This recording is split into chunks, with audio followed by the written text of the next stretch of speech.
টোটোতে যাত্রী তোলাকে কেন্দ্র করে দুই টোটো চালকের মধ্যে বচসা এবং পরে হাতাহাতি, ফলে আহত এক টোটো চালক। ঘটনাকে কেন্দ্র করে চাঞ্চল্য ছড়িয়ে পড়ে মালদা মানিকচকের ধরমপুর গ্রাম পঞ্চায়েতের অন্তর্গত ধরমপুর বাঁধ এলাকায়। সমস্ত ঘটনার বিবরণ দিয়ে মানিকচক থানায় অভিযোগ দায়ের করেন আহত টোটো চালক। আহত টোটো চালকের নাম অচিন মণ্ডল, বয়স 28 বছর, বাড়ি ধরমপুর এলাকায় ঝাইটন এলাকায়। ঘটনা সম্পর্কে জানা গেছে, ধরমপুর বাঁধ টোটো স্ট্যান্ডে টোটো নিয়ে হাজির হন টোটো চালক অচিন মণ্ডল এবং অভিযুক্ত টোটো চালক গৌতম মণ্ডল।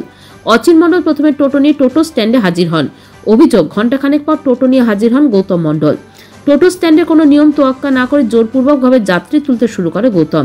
এই ঘটনা অচিনের নজরে আসতে যাত্রী তুলতে বাধা দেয়, ফলে দুজনের মধ্যে শুরু হয় বচসা। এরপর হাতাহাতিতে জড়িয়ে পড়েন দুইজন। তখন টোটো চালক গৌতম মণ্ডল টোটোর চাবি নিয়ে অচিন মণ্ডলের উপর হামলা করে বলে অভিযোগ, ফলে রক্তাক্ত হয় অচিন মণ্ডল।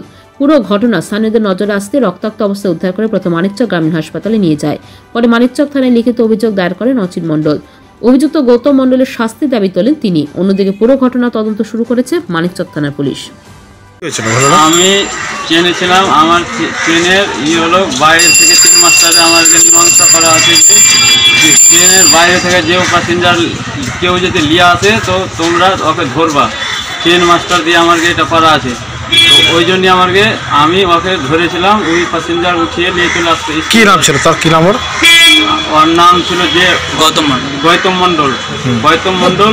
প্যাসেঞ্জার নিয়ে ওই নিচ থেকে আমি স্কুলের বাচ্চা দেখতে পাচ্ছি যে আমার ট্রেন আছে, বাচ্চাটাকে দেখতে পাচ্ছি স্কুলের বাচ্চা চলে আসছে। ওই বাচ্চাটা তো রিজার্ভ যাবে না, ওই বাচ্চাটা চাপলো। তারপরে ওই আরও চাপে আছে, তার মানে ওই বাচ্চাটা চাপালো মানে কি ওই দুটা ওই আসছে। রিজার্ভ মানে কি ওই স্কুলের বাচ্চাটাকে কেন চাপাবে? আর তারপরে ওকে ধরলাম আমি। তো এই তুই প্যাসেঞ্জার করে কানলেন যে আমার ট্রেন আছে, তো তুই আমাকে বুঝিয়ে বলতে পারে। তো ওই বুঝা টুঝা কিছু লাগে, আমাকে ধরতে থাক। ওই চাবি দিয়ে আমাকে মেরে দিল। কোথায় মারলো? চোখের কোনাতে আমার এখানে মেরে দিল। ঠিক আছে, চিকিৎসা করালেন? হ্যাঁ, হসপিটালে চিকিৎসা করে না। হ্যালো, থানায় অভিযোগ করেছো? হ্যাঁ, থানায় অভিযোগ করেছি। এখন কি চাইছেন এখন আপনি? তার শাস্তির দাবি চাই। পাথর ছাড়াই প্রতিকার সম্ভব। মালদার প্রাচীনতম ভৃগু বংশ জ্যোতিষী পণ্ডিত এস শাস্ত্রী।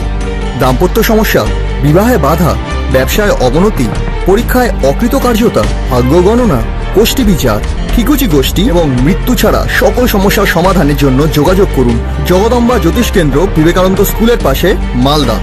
মোবাইল 09730278832 অথবা 09332056956।